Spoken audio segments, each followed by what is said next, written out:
अस्सलामुअलैकुम दोस्तों, की हाल चाल है। उम्मीद है तुसीं सारे खैर खैरियत नाल होवोगे। आ साडे नाल एक भाई मौजूद है। की नाम भाई अपना? अब्बास। मोहम्मद अब्बास जी। भाई ये रक्षा चलाउंदा वा। भाई किन्ने दिन हो गए रक्षा चलाउंदे तैनूं? 3 साल।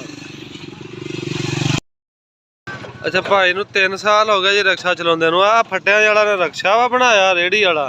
रेहड़ी रक्षा कहंदे इनूं। ਇਹ ਕਿੰਨੇ ਦੇ ਆ ਰੇਹੜੀ ਵਾਲਾ ਫੱਟਾ ਫੁੱਟਿਆ ਆ ਜੜਵਾਏ ਸੀ ਫਰੇਮ ਤੋਂ ਇਲਾਵਾ? ਉਹ ਲੱਖ ਰੁਪਏ ਦਾ ਲਿਆ। ਅੱਛਾ, ਲੱਖ ਰੁਪਏ ਦਾ। ਮੋਟਰਸਾਈਕਲ ਕਿਹੜਾ ਵਿੱਚ ਇਹਦੇ? ਇਹ ਯੂਨਾਈਟਿਡ 100 ਸੀਸੀ ਮੋਟਰਸਾਈਕਲ ਆ ਜੀ ਵਿੱਚ ਇਹਨੇ ਪਾਇਆ ਹੋਇਆ। ਤੇ ਇਹ ਮੋਟਰਸਾਈਕਲ ਤੁਸੀਂ ਹਾਲਤ ਦੇਖੋ। ਇਹ ਪਾਕਿਸਤਾਨ ਆ ਜੀ, ਇੱਥੇ ਜਗਾੜ ਲੱਗਾ ਰਹਿੰਦਾ ਵਾ। ਇੱਥੇ ਤੁਸੀਂ ਵੇਖੋ ਇਹਦੀ ਹਾਲਤ ਵੇਖੋ, ਆ ਸ਼ਾਖ ਸ਼ੂਖ ਇਹਦੇ ਵੇਖੋ, ਹਰ ਸ਼ੈ। ਤੇ ਫਿਰ ਵੀ ਇਹ ਫਿੱਟ ਚੱਲਦਾ ਪਿਆ ਵਾ। ਆ ਦੇਖੋ ਇਹਦੀ ਹੱਬ ਵੀ ਵੇਖੋ ਨਾ, ਖਾਲੀ ਬਿਲਕੁਲ। ਭਾਈ ਇਹ ਤੇ ਤੁਸੀਂ ਕੀ ਕੰਮ ਕਰਦੇ ਆ? ਨਾਲਾਂ ਦਾ ਕੰਮ ਕਰ।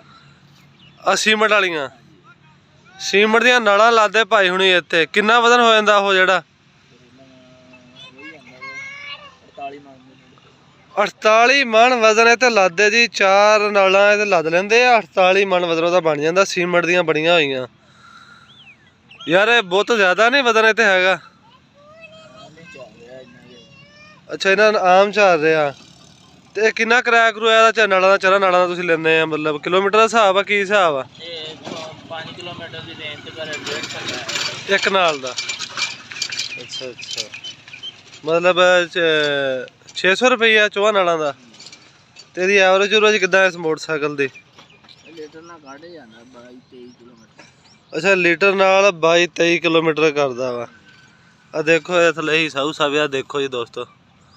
ਆ ਚੈਨ ਗਰਾਰੀ ਸੈੱਟ ਆ ਇਹਦੇ ਲੱਗਿਆ। ਤਾਂ ਆਹ ਮੋਟਰਸਾਈਕਲ ਦਾ ਇੰਜਨ ਦੀ ਕੰਡੀਸ਼ਨ ਦੇਖੋ। ਇਹ ਬਹੁਤ ਜ਼ਿਆਦਤੀ ਕਰਦਾ ਇਹਦੇ ਨਾਲ। ਇਹ 48 ਮਣ ਵਜ਼ਨ ਥੋੜਾ ਨਹੀਂ ਹੁੰਦਾ ਜੀ, ਬਹੁਤ ਜ਼ਿਆਦਾ ਵਜ਼ਨ ਆ 48 ਮਣ, ਜਿਹੜਾ ਇੱਥੇ ਪਾ ਕੇ ਤੇ ਖਿੱਚਦਾ ਵਾ। ਉਮੀਦ ਆ ਕਿ ਤੁਸੀਂ ਤੁਹਾਨੂੰ ਅੱਜ ਦੀ ਸਾਡੀ ਵੀਡੀਓ ਪਸੰਦ ਆਈ ਹੋਏਗੀ। ਤੇ ਵੀਡੀਓ ਨੂੰ ਮੁਕੰਮਲ ਜ਼ਰੂਰ ਵਾਚ ਕਰਨਾ ਵਾ। ਤੇ ਅੱਲਾ ਹਾਫਿਜ਼।